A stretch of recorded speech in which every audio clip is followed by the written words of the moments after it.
Šį savaitgalį įvyko kasmetinė Lietuvos kinologų draugijos organizuojama tarptautinė šunų paroda Druskininkuose. Per 3 dienas tūkstančiai dalyvių ir žiūrovų rinkosi Druskininkų aerodrome. Mes nusprendėme, kad ne tik vilniečiai, bet ir kiti Lietuvos žmonės turi turėti galimybę pamatyti mūsų gražiosius draugus. Ir pasirodo, šita idėja buvo priimta visai neblogai ir žmonės tikrai mielai pas mus ateina. Mūsų nuomonė parodos nėra tik tais kažkoks tai konkursas, vien titulų rinkimas ir varžybos, kas bus gražesnis. Parodos turi daugybę dar kitų tikslų ir galimybių. Visų pirma, žmonės atėję aplankyti parodą ir pasižiūrėti, susipažįsta su veislėmis. Erdviuose ringuose varžėsi visų veislių šunys. Jos vertino gausi tarptautinė teisėjų komisija iš viso pasaulio. Teisėjavimas tai yra šunų vertinimas. Vertinimui yra tam tikri kriterijai, tai yra veislės standartas.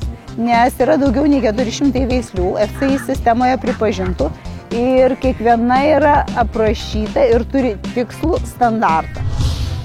Taip pat organizatoriai kvietė įsitraukti į parodos šurmulį ir dalyvauti smagiose, naudingose veiklose. Į parodą atėję su šeima ar draugais nebuvo kada nuobodžiauti. Veikė kūrybinė dirbtuvė, kur vaikai visas parodos dienas galėjo kurti ir pramogauti, laimėti prizų ir susitikti su bendraamžiais. Visi, kurie nori labiau pažinti šunis ir daugiau apie juos sužinoti, į savo žaliąją palapinę kvietė Lietuvos kinologų draugijos mokymo centras. Kartu su kinologijos savanoriais mokymo centro komanda siūlė edukacinius užsiėmimus apie saugų bendravimą su šunimis bei gyvūnų gerovę. Lietuvos kinologų draugija, būdama didžiausia kinologinė organizacija Lietuvoje, jaučia pareigą šviesti visuomenę visais kinologiniais klausimais. Taigi dėl to yra įsteigtas mokymo centras, kuris ir užsiima kinologiniu švietimu. O šunų parodos tai yra šventė šunų veisėjams, tai yra šventė šunų mylėtojams, šunų augintojams, šunų savininkams. Be viso to tai yra šventė visuomenė ir tai yra visuomeninis renginys. Taigi mokymo centras visada organizuoja įvairiausias veiklas, švietėjiškas veiklas šunų parodose, ypač vaikams. Užsiėmimai apie saugų bendravimą, apie tai, kaip rūpintis šuniu, kaip rūpintis jo gerovę. Pirmą dieną pasitiko didelė karščio banga, tad organizatoriai pasirūpino kiekvieno ringo geriamų vandeniu ir papildomų dušu, o svarbiausia – tikslus ir tvarkingas ringų darbas. Kiekviena paroda yra šventė. Į ją ruošiesi kaip į egzaminą. Aš pati kiek jau daugiau negu 20 metų einu į parodas, dabar biškį rečiau, bet vis tiek kiekvieną kartą kaip į egzaminą. Ir kiekvieną kartą norisi pasirodyti geriausiai. Ir visada galvoji, tu gal geriausiai pasirodži, ar kaip šuo elgsis. Už tai visada yra kaip egzamino būdas. Kai laimi, kai gauni visus prizus, atsipalaiduoji ir tada iš tikrųjų būna tikra šventė. Labai geras jausmas. Tai yra visų pirma hobis. Pradėkime nuo to, kad eiti į parodas, tai reiškia laisvalaikį kartu su bendraminčiais, laisvalaikį kartu su draugais, buvimą gražiose vietose gamtoje, susitikimą kiekvieną savaitę su tais, kuriuos tu mėgsti. Plus tai yra konkurencija ir adrenalinas. Ir kiekvienas išėjimas į ringą, tu niekada negali žinoti, kaip pasibaigs paroda, ar tu būsi pirmas, ar tu būsi paskutinis. Tai yra adrenalinas, kuris motyvuoja. Kaip visada, buvo rengiamas porų, veislynų ir vedlių konkursai. Mažieji vedliai ir pradedantieji turėjo galimybę parodyti savo sugebėjimus šuns vedžiojimo rungtyse. Tapti geriausiu handleriu – tai kiekvieno iššūkis ir didelis noras.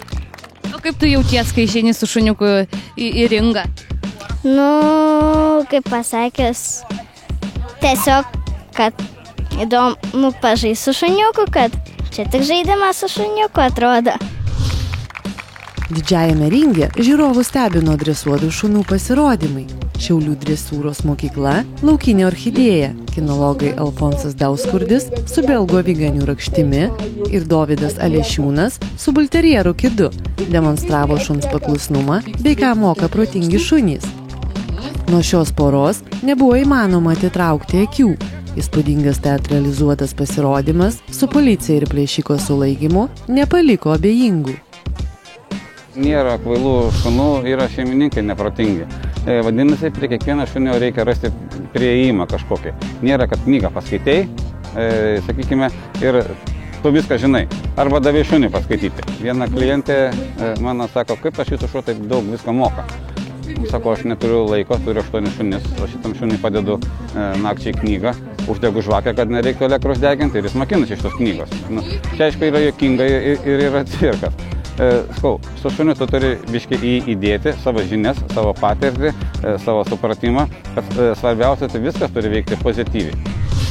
Šunų jėgos sporto komanda demonstravo ypatingų šunų fizinius sugebėjimus ir ištvermę.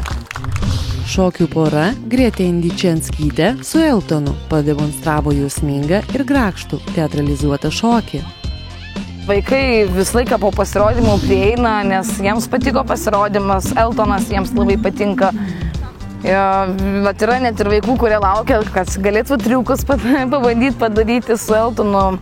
Labai vaikams patinka, kad per nugarą jisai jiems šokinėja, ar pasimeldžia, ar duoda labas. Parodos metu po atviru dangumi veikia zoologijos prekių mugė, suvenyrai, dekoracijos ir daug naudingos informacijos apie šunų sveiką mitybą ir kitus ypatumus. Renginio metu pristatyta nauja paslauga – šuns draudimas. Šuo turėdamas draudimą gali gauti visas būtinas sveikatos paslaugas ir kitas garantijas. Parodos pabaigoje buvo renkami geriausi šunys. Kiekvienos iš 10 FCI grupių, o geriausiai dalyvavo Best in Show. Tarp šių rungčių pasirodė ir gražiausias parodos šuo gyvenantis Lietuvoje. Paskutinę dieną buvo renkamas Supreme Bis.